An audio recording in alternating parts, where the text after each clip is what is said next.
Assalamualaikum warahmatullahi wabarakatuh. Selamat sore pemirsa. Kabar Merah Putih edisi Jumat 14 November 2025 hadir menjumpai Anda. Sejumlah kabar penting dan menarik mengenai kebijakan Presiden Prabowo Subianto dan jajaran kabinetnya akan kami hadirkan untuk Anda. Saya Renda Kusuma, selama 1 jam ke depan akan menemani Anda. Dan pemirsa, inilah kabar Merah Putih selengkapnya untuk Anda.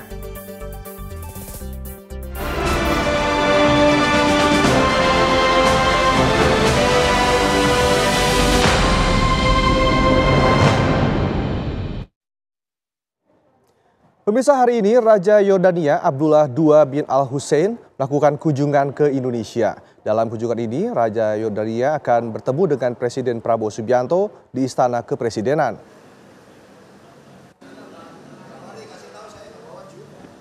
Kunjungan ini menjadi kelanjutan dari pertemuan antara Presiden Prabowo Subianto dan Raja Abdullah II bin Al-Hussein di Istana Al-Husainiyah pada April 2025 lalu. Hubungan persahabatan antara keduanya telah terjalin sejak sama-sama menjadi prajurit. Raja Yordania diinfokan bertolak menuju ke Indonesia setelah menyelesaikan lawatannya di Vietnam. Dan direncanakan akan tiba di Bandara Halim Perdana Kusuma pada pukul 15.30 waktu Indonesia Barat.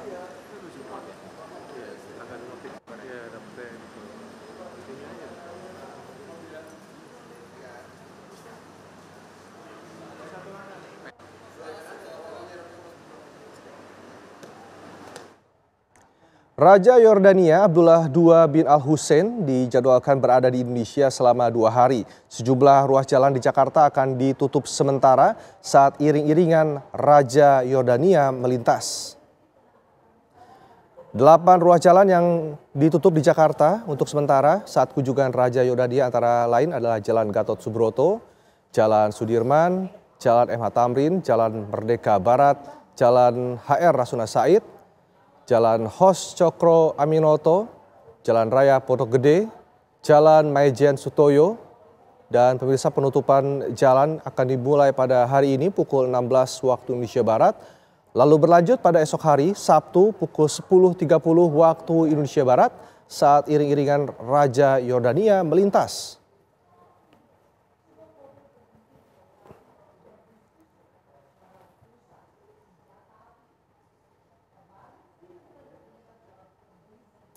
Kita ke kabar lainnya. Setelah Presiden Republik Indonesia Prabowo Subianto memberikan rehabilitasi hukum kepada Rasnal dan Abdul Muiz, 2 guru SMA Negeri 1 Luwu Utara, Sulawesi Selatan, kini Kejaksaan Tinggi atau Kejati Sulsel menunggu kepres terkait rehabilitasi hukum kedua guru tersebut. Kalau peninjauan kembali kan baru usul, nah ini kan sudah ada lagi rehabilitasi. Otomatis itu harus menunggu kepres itu. Kepres itu kan belum nyampe di kita. Tetapi dalam kepres, saya belum tahu nih, kepres itu bunyinya apa, yang ditugaskan untuk menyelesaikan siapa. Biasanya ada di situ. Untuk menyelesaikan administrasi, kayak biasanya dalam kepres itu ada. Apakah kejaksaan atau pihak lain untuk secara administrasi. Sebelumnya Presiden RI Prabowo Subianto memberikan rehabilitasi kepada 2 guru asal Kabupaten Luwu Utara, Provinsi Sulawesi Selatan. Sebelumnya keduanya dinyatakan bersalah di tingkat kasasi karena membantu guru honorer lewat sumbang sukarela dari orang tua murid dan diberhentikan secara tidak hormat.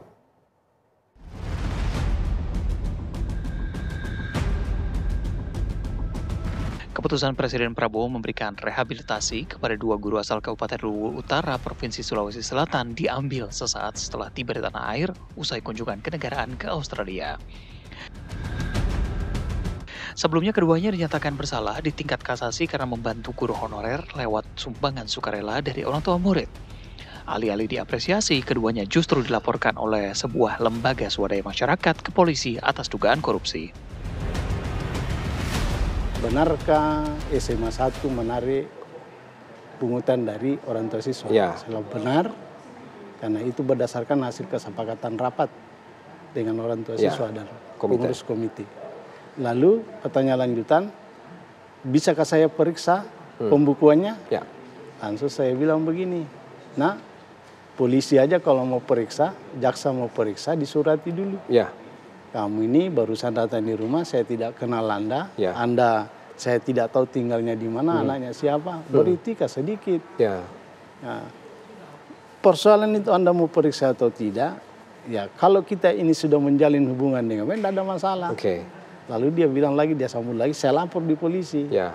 Ya silakan. Ya. Walaupun saya larang kalau kamu mau lapor, pasti juga kamu lapor.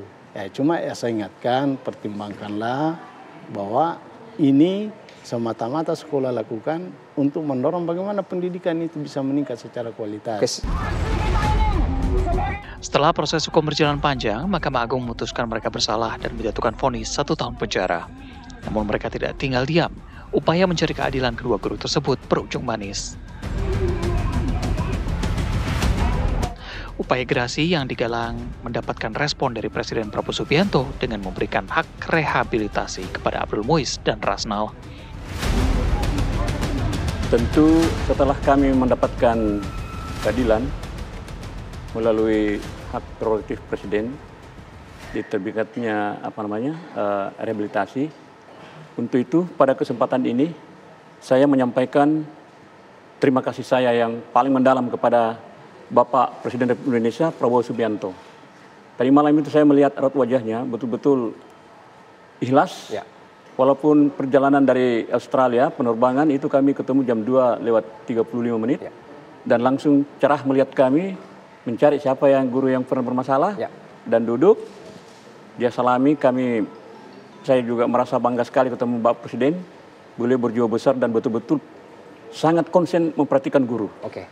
Sehingga tidak ada lagi percakapan panjang, langsung diserahkan semua berkas dan langsung ditandatangani. Oke. Itu yang saya betul anggap bahwa dia adalah pemimpin yang hebat, bertanggung jawab dengan guru. Ya. Kini dengan rehabilitasi yang diberikan Presiden Prabowo, kedua guru tersebut dipulihkan nama baik hingga kembali mendapatkan hak-haknya sebagai guru. Tim TV One mengabarkan.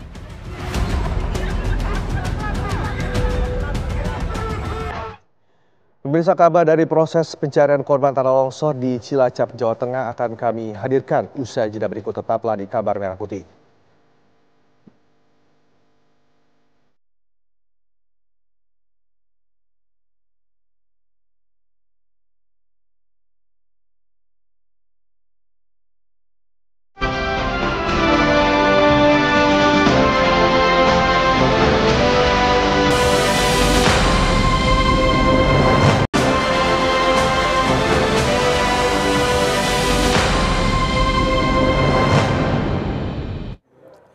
Pemirsa, pasca longsor di Majenang, Cilacap, Jawa Tengah, petugas gabungan dan relawan menutup akses jalan menuju ke lokasi longsor. Akses keluar masuk lokasi dibatasi oleh petugas untuk mempermudah proses pencarian korban. Posko bantuan logistik dan evakuasi tampak sudah didirikan tidak jauh dari lokasi longsor. Sejumlah alat berat juga dikerahkan untuk mencari korban yang belum ditemukan. Petugas mencatat hingga Jumat siang masih terdapat lebih dari 20 orang yang tertimbun longsor. Terlihat perwakilan dari pihak keluarga juga hadir di lokasi dan membantu petugas melakukan proses pencarian secara manual.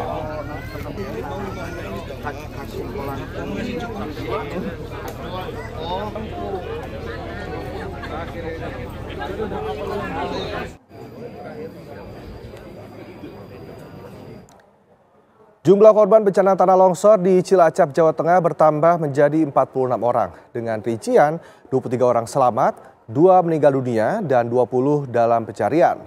Tim SAR berpacu melawan waktu demi menyambung harapan keluarga yang menanti. Pencarian puluhan korban tanah longsor di Desa Cibenying, Majenang, Cilacap, Jawa Tengah melibatkan berbagai unsur SAR gabungan dari Basarnas, TNI Polri, BPBD, relawan, dan warga. Tim dibagi menjadi 5 kelompok.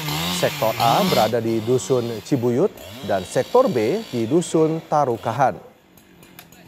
Petugas juga mengerahkan 1 eskavator dan menggunakan alat seadanya lainnya seperti cangkul, alat potong dalam proses pencarian korban hilang.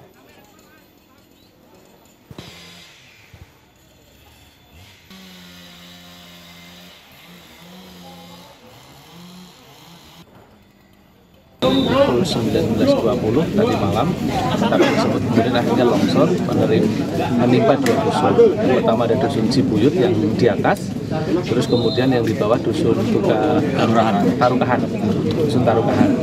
Yang tentunya ini sedang total semuanya ada 46 jiwa yang ibaratnya menjadi korban, tetapi 21 yang masih dalam pencarian, yang sudah ditemukan 2 meninggal dunia sudah dibawa di RSUD sedang yang terdekat, 21 dalam pencarian. Dan untuk memperbarui proses evakuasi korban tanah longsor di Cilacap, Jawa Tengah, kita akan bergabung dengan reporter TV1 Ian Sutriana. Ian, bagaimana proses pencarian korban hingga saat ini? Sudahkah ada korban yang berhasil ditemukan? Ya, Rendra dan pemirsa TV1 yang ada di rumah, bahwa saat ini saya berada di titik longsoran yang berada di Desa Cibenying. Dan untuk proses evakuasi atau pencarian terus dilakukan oleh tim SAR gabungan, karena memang masih ada 20 orang yang dinyatakan hilang atau jadi daftar pencarian orang, karena memang tadi sekitar pukul 10 petugas berhasil melakukan atau menemukan satu jenazah berjenis kelamin perempuan di balik puing-puing atau material longsor di sekitar dusun Tarukan. Nah, proses evakuasi cukup rumit karena memang material longsor ini atau banyak pepohonan yang tertimbun, dan menurut informasi yang saya dapat bahwa jenazah itu berada dekat dengan tempat tidur. Diduga memang jenazah ini atau korban longsor ini pas saat kejadian mereka tengah tertidur. Dan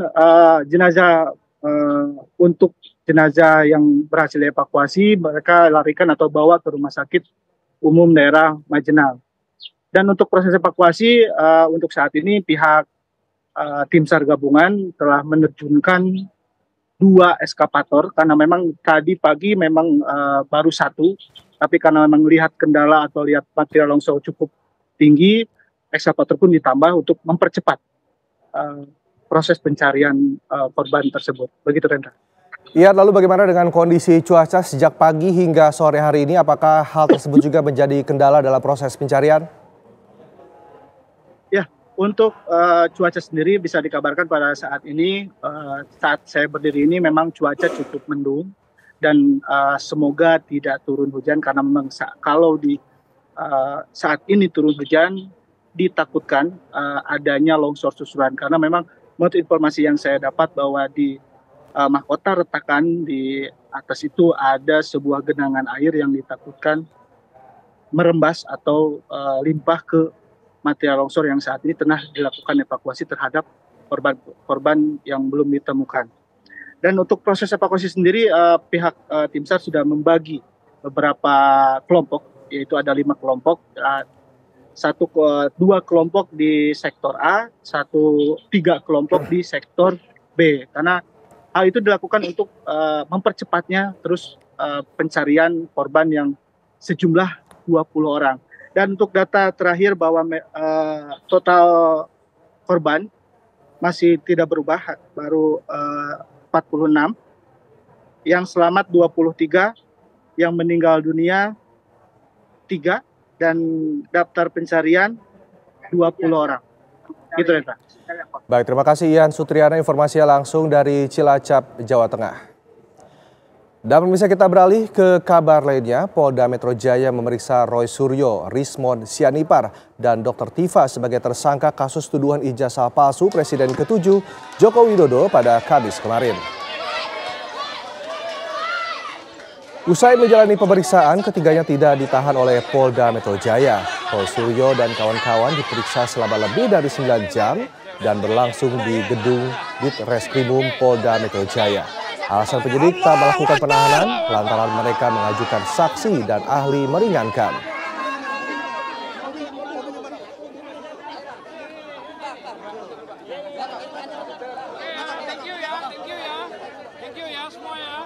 Sudah memberikan keterangannya.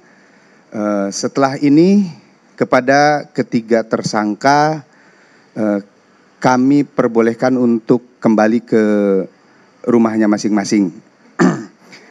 Kenapa demikian? Karena ketiga tersangka mengajukan ahli dan saksi yang meringankan. Tentunya dalam hal ini kami sebagai penyidik harus menjaga keseimbangan keterangan dan informasi sehingga proses penegakan hukum ini adil dan berimbang.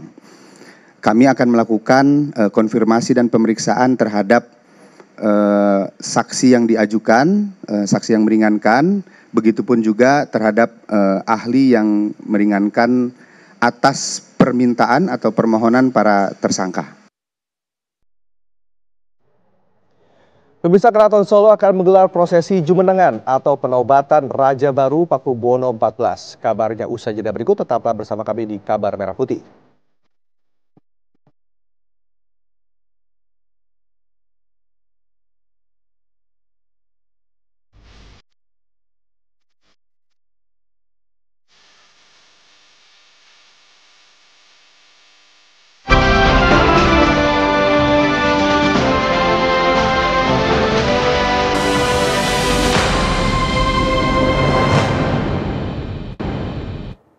Anda kembali di Kabar Merah Putih, pemirsa. Keraton Solo menggelar prosesi Jumenengan atau penobatan Raja Baru Pakubuwono ke-14 yang digelar pada Sabtu esok.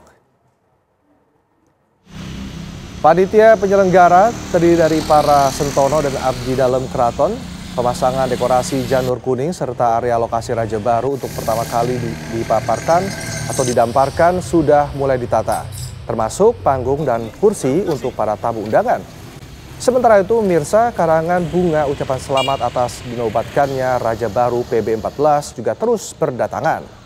Acara Jumenengan Nara akan berlangsung pada Sabtu malam. Diawali dari PB14 yang berjalan menuju Siti Hinggil, kemudian membacakan sumpah dan kemudian dikirap.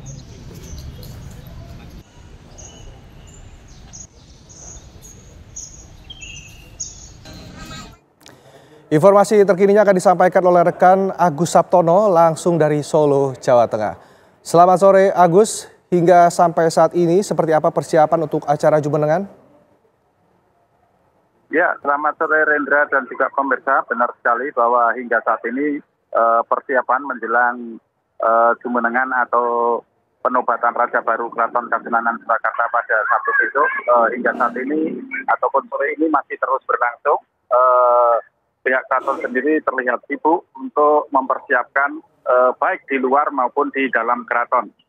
Seperti kita ketahui bahwa mulai dari tadi pagi persiapan telah dilakukan dari pihak keraton dari Siti Hinggil yang berada 100 meter dari depan saya sampai dengan di depan Keraton Kasunanan ini telah dipasangi janur untuk Jumenengan besok. Dan di dalam sendiri juga telah disiapkan panggung dan juga karangan bunga untuk Jumenengan ataupun penobatan Raja ke-14 Keraton Kasunanan Surakarta besok. Dan saat ini pihak keraton sendiri telah mengadakan konferensi pers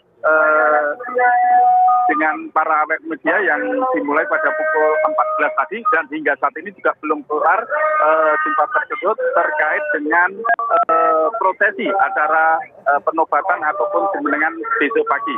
Sementara untuk situasi di lokasi sendiri saat ini masih terlihat para abdi dalam maupun pihak keraton sendiri mempersiapkan untuk Jumenengan besok, dan pihak keamanan dari Polresta Surakarta juga bersiap-siap di Keraton Kasunanan Surakarta. Seperti diketahui bahwa besok untuk prosesi acara Jumenengan akan diawali dari Siti Hinggil dan Raja yang baru ataupun Pakubuwono ke-14 akan dikirap menuju Keraton Kasunanan Surakarta. Begitu Rendra, kita kembali ke studio. Baik, terima kasih Agus Saptono, informasinya langsung dari Solo, Jawa Tengah. Dan kita ke informasi selanjutnya, pemirsa. Raja Yordania akan tiba sore ini di Jakarta. Dan untuk memperbarui kabar rencana kedatangan Raja Yordania Abdullah II ke Indonesia, kita akan bergabung dengan reporter TV One Yohanes Leonardo dari Lanut Halim Perdana Kusuma. Ardo, jam berapa pesawat yang membawa Raja Yordania akan mendarat di Jakarta? Ya, Rendra, sekiranya sekitar pukul 15.30 waktu Indonesia bagian Barat, lalu sekitar 30 menit lagi ini pesawat yang ditumpangi oleh Raja Kerajaan Yordania Hashimiyah Raja Abdullah II bin Al-Hussein akan mendarat di Lanut Halim Perdana Kusuma Jakarta Timur, dan tentunya dia akan disambut oleh Presiden Prabowo Subianto bersama dengan jajaran atau beberapa menteri dari Kabinet Merah Putih untuk menyambut kedatangan Raja Abdullah II bin Al-Hussein yang tiba di Jakarta untuk kunjungan kenegaraannya di Istana Merdeka pada sore hari nanti. Di mana kemudian ketibaan tersebut tentunya akan sangat dinantikan oleh Presiden Prabowo Subianto mengingat kedekatan hubungan antara kedua pimpinan negara tersebut. Apalagi pada April 2025 kemarin, Presiden Prabowo Subianto menyambangi ibu kota Amman di Yordania dan menyepakati sejumlah kemitraan strategis di berbagai bidang, mulai dari bidang sains dan juga teknologi, kemudian juga bidang pendidikan hingga bidang lingkungan. Salah satunya yang ditegaskan oleh Presiden Prabowo Subianto atau digarisbawahi oleh Presiden Prabowo adalah kemudian pengadaan pupuk, karena memang menurut Presiden Prabowo Subianto Yordania menjadi salah satu negara penghasil pupuk besar di dunia yang tentunya akan dijalin kemitraan secara strategis antar kedua belah negara. Dan tentunya selain kemudian 4 bidang atau 4 sektor yang tempo hari disepakati di Amman Yordania, tentunya publik juga menantikan seperti apa kemudian pola-pola kerjasama lain antara kedua belah negara, karena tentunya berbeda dan juga terasa spesial karena inilah kunjungan pertama Raja Abdullah II ke Indonesia sejak terakhir kali dilakukan pada tahun 2014 silam, tepatnya ketika masa kepemimpinan Presiden ke-6 Susilo Bambang Yudhoyono atau Presiden SBY, ketika itu bertemu dengan Raja Abdullah II di Istana Merdeka Jakarta. Apa saja yang kemudian akan dibahas dan disepakati antara kedua belah negara, tentunya kami akan nantikan bagaimana jalannya pertemuan bilateral yang berlangsung di Istana Merdeka yang diagendakan akan berlangsung pada pukul 16 sore waktu Indonesia bagian Barat. Namun yang jelas dari beberapa informasi-informasi terbaru baik dari Indonesia maupun juga dari pihak Yordania sendiri, kami mengetahui bahwa beberapa diantaranya adalah di sektor investasi. Mengapa demikian? Karena memang ada penjadwalan pertemuan antara Raja Abdullah II bin Al-Hussein dengan representatif atau delegasi dari Badan Pengelola Investasi atau BPI Danantara. Seperti apa pola kerjasamanya, seperti apa bentuk investasinya, seperti apa bentuk komitmennya, tentu akan kami nantikan di Istana Merdeka pada sore hari nanti. Untuk sementara di Halim Perdana Kusuma sendiri nanti rencananya ketibaan pesawat yang akan mendarat sekitar 30-40 menit lagi estimasinya begitu ya. Ini akan disambut oleh Presiden Prabowo Subianto bersama dengan Menteri Sekretaris Negara Prasetyo Hadi, Menteri Pertahanan Syafri Samsudin, serta ada Menteri Luar Negeri Sugiono yang sejauh ini sudah terkonfirmasi akan mendampingi Presiden Prabowo Subianto untuk menyambut Raja Kerajaan Yordania Hashimiyah Raja Abdullah II bin Al-Hussein yang akan mendarat sekitar 30-40 menit lagi. Rendra, apakah kemudian sesaat sebelum bergerak menuju ke Istana Merdeka Jakarta mereka akan memberikan konfirmasi ataupun juga memberikan keterangan? Lagi-lagi kami akan menantikan seperti apa dinamikanya di lapangan, karena memang umum sekali bahwa beberapa tamu-tamu negara yang pernah memberikan keterangan ketika tiba di Halim, seperti misalnya ada Presiden Prancis kala itu, Presiden Emmanuel Macron yang sempat datang ke Indonesia dan memberikan keterangan terkait kunjungannya di Indonesia pada beberapa bulan yang lalu. Kemudian juga tentunya dari Presiden Prabowo Subianto sendiri juga acap kali memberikan keterangan pers ataupun juga memberikan beberapa pernyataan resmi terkait kunjungan kenegaraan, baik ketika Presiden Prabowo melakukan kunjungan ke luar negeri maupun juga ketika Presiden Prabowo Subianto menerima tamu kehormatan negara atau tamara yang akan datang ke Indonesia. Yang sekarang akan datang adalah Raja Abdullah II bin Al-Hussein. Kami akan nantikan seperti apa pola-pola yang akan disampaikan oleh Presiden Prabowo Subianto di Lanut Halim Perdana Kusuma. Saya kembalikan lagi ke Anda di studio, Rendra. Baik, terima kasih Ardo, informasinya langsung dari Lanut Halim Perdana Kusuma, Jakarta. Kita beralih ke kabar lainnya, pemirsa. Ratusan balpres atau pakaian bekas impor ilegal dimusnahkan oleh Kementerian Perdagangan bersama dengan BIN dan BAIS TNI. Pemusnahan ini bagian dari komitmen pemerintah untuk melindungi industri tekstil dalam negeri dari gempuran barang bekas ilegal. Pemusnahan dilakukan di fasilitas PT Prasada Pamunah Limbah Industri atau PT PPLI di Bogor pada Jumat pagi. Tim gabungan menemukan sebanyak 19.391 balpres yang berisikan pakaian bekas impor ilegal yang disimpan di 11 gudang milik 8 distributor di Bandung. Ratusan ribu bal pakaian impor ini berasal dari negara yang berbeda, seperti dari Jepang, Korea Selatan, dan Cina, dengan nilai temuan mencapai 112 miliar rupiah. Dari jumlah tersebut, 16.000 bal sudah dimusnahkan atau lebih dari 85% sejak proses dimulai pada 14 Oktober lalu. Hari ini, sebanyak 500 bal dihancurkan sebagai bagian dari penuntasan proses pemusnahan yang ditargetkan rampung pada akhir November. Jadi kita musnahkan di beberapa tempat, salah satunya di lokasi ini. Hari ini kita memusnahkan sebanyak 500 bal pres. Ya, jadi kita sudah melakukan proses pemusnahan itu mulai dari tanggal 14 Oktober dan sudah 16.591 bal pres ya. 16.591 bal pres atau sekitar 85,56%. Nah, kita harapkan akhir November ini proses pemusnahannya sudah selesai. Pemerintah akan bantu UMKM untuk ekspor produk ke luar negeri. Kabarnya usai jeda, tetaplah di Kabar Merah Putih.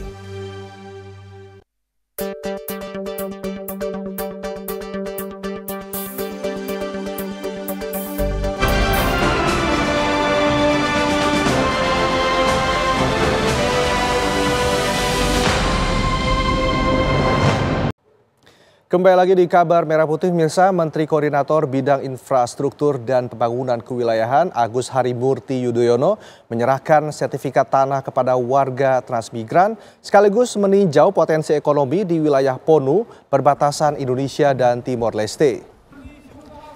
Dalam kunjungannya, Menteri AHY menyerahkan 1.800 sertifikat tanah kepada warga desa Ponu sebagai bukti kepastian hukum atas tanah yang mereka tempati.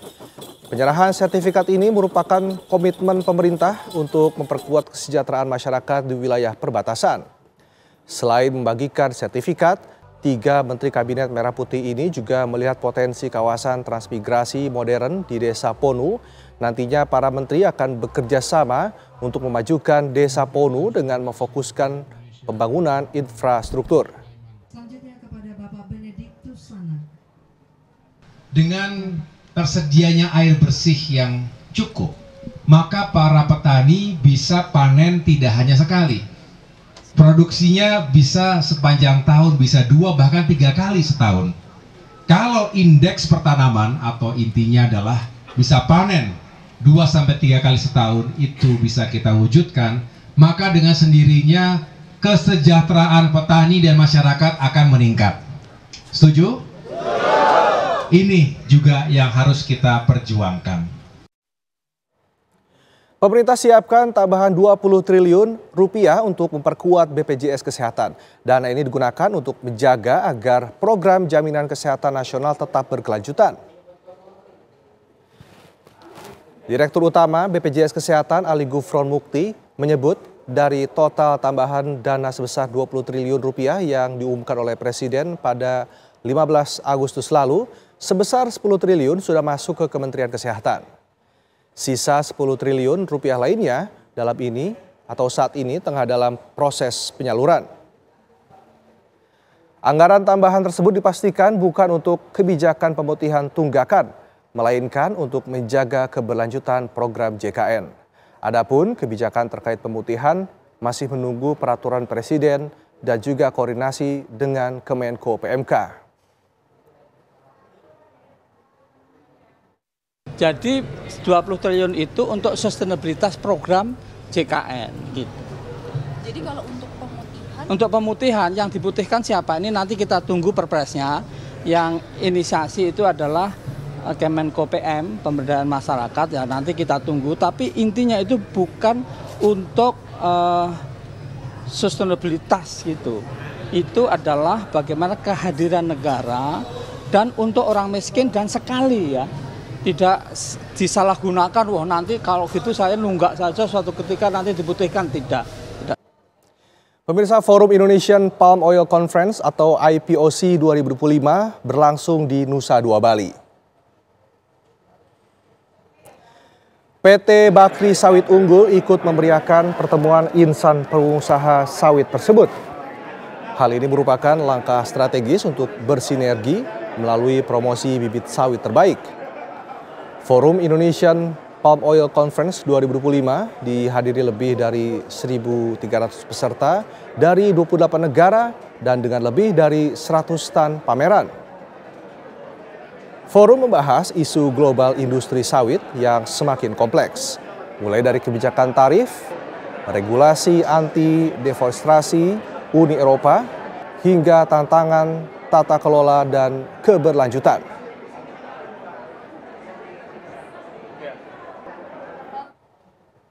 Oke, Bakri Sawit Unggul ini adalah salah satu perusahaan dari grup Bakri yang berfokus untuk penyediaan benih unggul, baik itu kecambah ataupun bibit kelapa sawit. Baik, kalau untuk penjualan sendiri ini sudah tersebar di seluruh Indonesia atau seperti apa? Jadi untuk sebaran sendiri kita sudah mulai dari Aceh sampai Papua, kita sudah melakukan penjualan dan pemasaran ke berbagai segmen, mulai dari company maupun masyarakat umum. Beragam informasi lainnya kami hadirkan usai jeda berikut, tetaplah bersama kami di Kabar Merah Putih.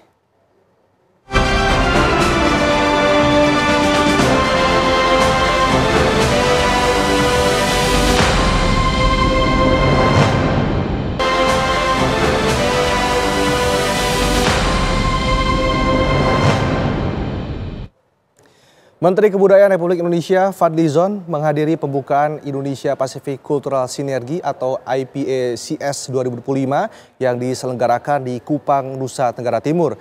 IPACS 2025 dihadiri oleh 13 negara sebagai gerbang diplomasi dan kerjasama kebudayaan antar negara Pasifik. Nusa Tenggara Timur menjadi tuan rumah pertemuan delegasi 13 negara Pasifik dalam Indonesia Pacific Cultural Synergy 2025. Event kebudayaan berskala internasional ini dihadiri oleh Menteri Kebudayaan RI, Fadlizon, sekaligus membuka IPACS 2025. Pada acara tahun ini menampilkan seni dan tradisi daerah. Acara ini juga menggelar diskusi, pertunjukan, dan pameran karya seni budaya dari berbagai daerah, khususnya daerah kawasan timur Indonesia. Presidensi kita mengundang para pelaku budaya, terutama yang muda-muda, sudah 10 hari mereka di sini dari negara-negara Pasifik ini. Mereka belajar bagaimana membuat ekspresi budaya tadi dari bambu, dari untuk sepeda, tadi sepeda bambu tadi itu ya contohnya. Kemudian nanti untuk melihat musik yang ada di NTT dan di sekitarnya. Dan juga nanti ada pertemuan dialog budaya, ada performance, ada pertunjukan, dan ada juga output dari hasil-hasil diskusi kita. Pemerintah menyatakan akan membantu UMKM untuk mengekspor produknya ke luar negeri. Menteri Perdagangan Budi Santoso meninjau proses pembuatan batik ekoprint di UMKM Namira di Jalan Wisma Kedung Asem, Surabaya. Kunjungan ini dilakukan sebagai bagian dari program pemerintah untuk mendukung dan mengembangkan UMKM lokal agar dapat bersaing di pasar global. Dalam kesempatan itu, Mendak menyampaikan berbagai program pemerintah untuk membantu UMKM dalam mengembangkan bisnisnya, termasuk program UMKM ekspor. Program ini memberikan fasilitas bagi UMKM untuk berjualan di luar negeri dengan dukungan dari Perwakilan Perdagangan Indonesia di luar negeri atau Indonesia Trade Promotion Center atau ITPC.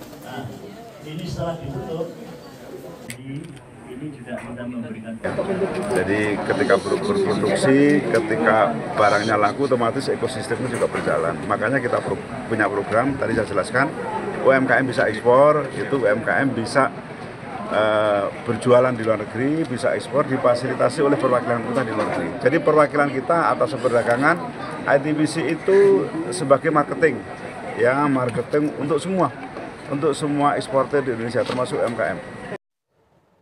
Terobosan sanitasi diluncurkan di Pekayon, Jakarta Timur. Gubernur DKI Jakarta Pramono Anung meresmikan septic tank komunal terintegrasi teknologi tepat guna biogas dan ini menandai babak baru bagi warga untuk hidup lebih sehat dan bebas dari kebiasaan buang air besar sembarangan. Usai mencoba secara lancar gas menyala, Pramono meresmikan septic tank komunal terintegrasi teknologi tepat guna biogas dan septic tank skala rumah tangga. Selain itu pemirsa, Gubernur Jakarta Pramono Anung menyatakan bahwa wilayah pemerintah kota Jakarta Timur telah bebas 100% dari buang air besar sembarangan atau BABS ke aliran comberan atau kali.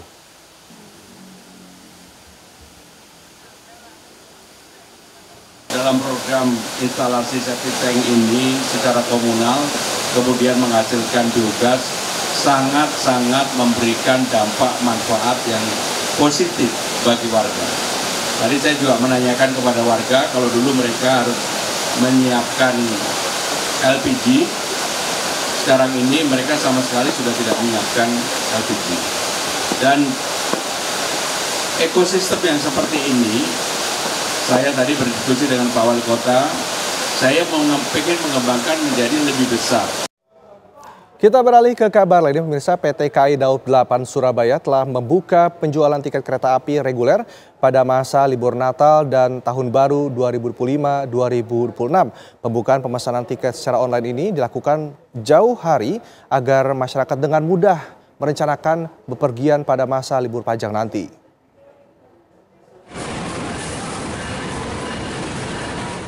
PT KAI Daob 8 Surabaya telah menetapkan masa angkutan libur Natal dan Tahun Baru mulai 18 Desember 2025 sampai 5 Januari 2026 atau selama 18 hari.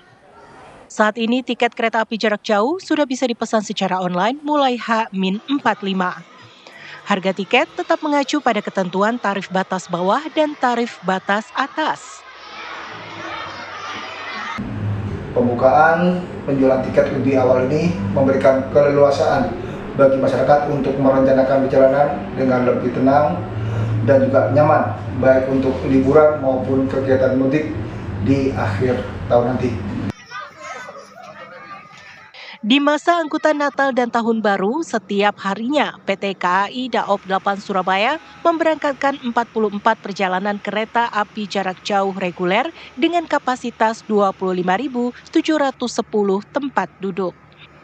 Dari Surabaya, Jawa Timur, Sandi Irwanto, TV One mengabarkan.